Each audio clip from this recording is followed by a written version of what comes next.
Merci Madame la Présidente, Madame la Ministre, Madame la Rapporteure, collègues. Depuis 2017, la fortune des milliardaires français a doublé, si bien qu'aujourd'hui, à 53, ils sont désormais plus riches que la moitié du pays. Les inégalités économiques et la constitution d'immenses fortunes fragilisent les équilibres nécessaires à la liberté de chacun et chacune, et nous le mesurons chaque jour. Le secteur des médias en est un exemple flagrant. En quelques années, quelques milliardaires ont progressivement pris le contrôle des médias jusqu'à constituer de quasi-monopoles. À ce jour, une dizaine de milliardaires contrôlent 80% de la presse nationale et plus de la moitié des audiences télé et radio. La question qui se pose alors est simple: qui produit et diffuse l'information et à quelle fin? À ce niveau de concentration, le risque est que l'information ne soit plus un contre-pouvoir, mais un outil de pouvoir. Quand Vincent Bolloré rachète Canal+, CNews, Europe 1, le journal du dimanche, Voici, Capital, il ne diversifie pas les actions de son groupe, les activités. Il bâtit un empire idéologique. iTélé se transforme en CNews, une chaîne d'infos devenue tribune permanente de l'extrême droite, mais il n'est pas seul.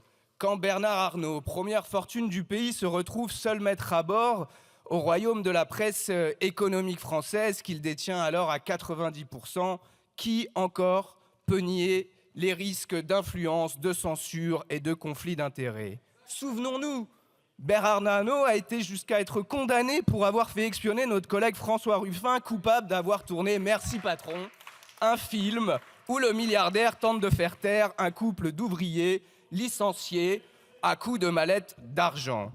Et quand le film est sorti, il a interdit tout simplement aux journalistes du Parisien d'en publier la moindre critique ou analyse. Mais, collègues, que cela soit dit, il ne s'agit pas seulement de Vincent Bolloré ou de Bernard Arnault. Nous, à gauche et à l'écologie, nous ne souhaitons pas non plus que la presse dite de gauche ne soit sauvée que par des milliardaires remplis, ou non d'ailleurs, de bons sentiments, qu'ils se nomment Pigasse ou Legrain. Nous voulons d'une presse libre d'elle-même qui mélange une large gamme de modèles, d'acteurs privés, publics, indépendants, mutualistes ou associatifs. Nous croyons que c'est par un écosystème riche, par ce précieux mélange avec de fortes garanties d'indépendance des rédactions, que le pluralisme sera constitué.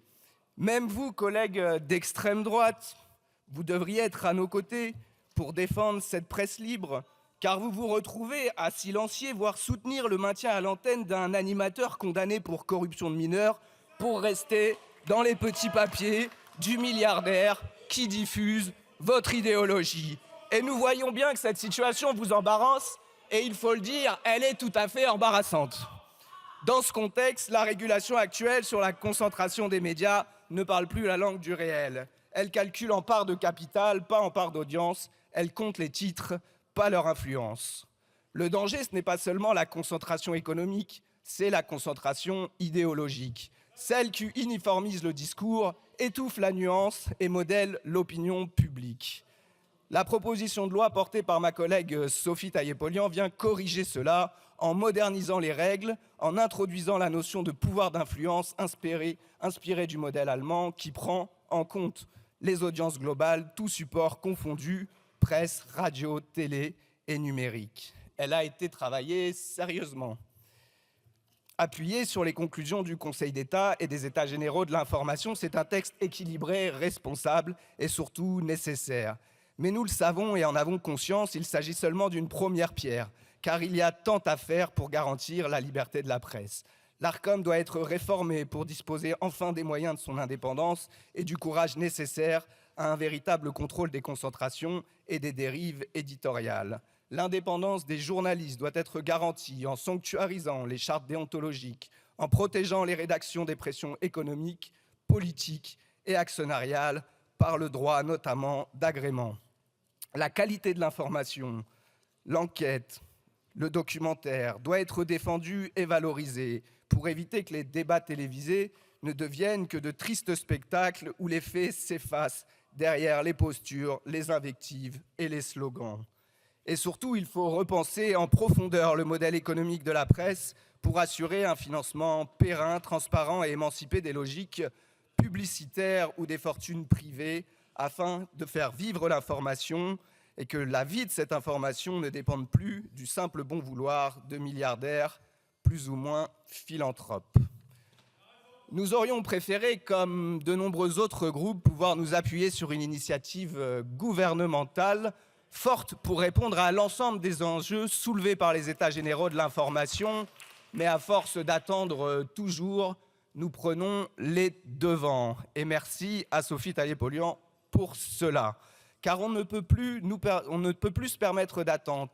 Nous avons le devoir d'agir maintenant. C'est pourquoi nous avons pris les devants en proposant dès aujourd'hui ce texte, tout en ayant conscience qu'il n'est qu'un premier jalon et que le travail pour une presse libre, plurielle, indépendante et pour plus largement le droit à l'information de tous nos concitoyens est encore un défi majeur.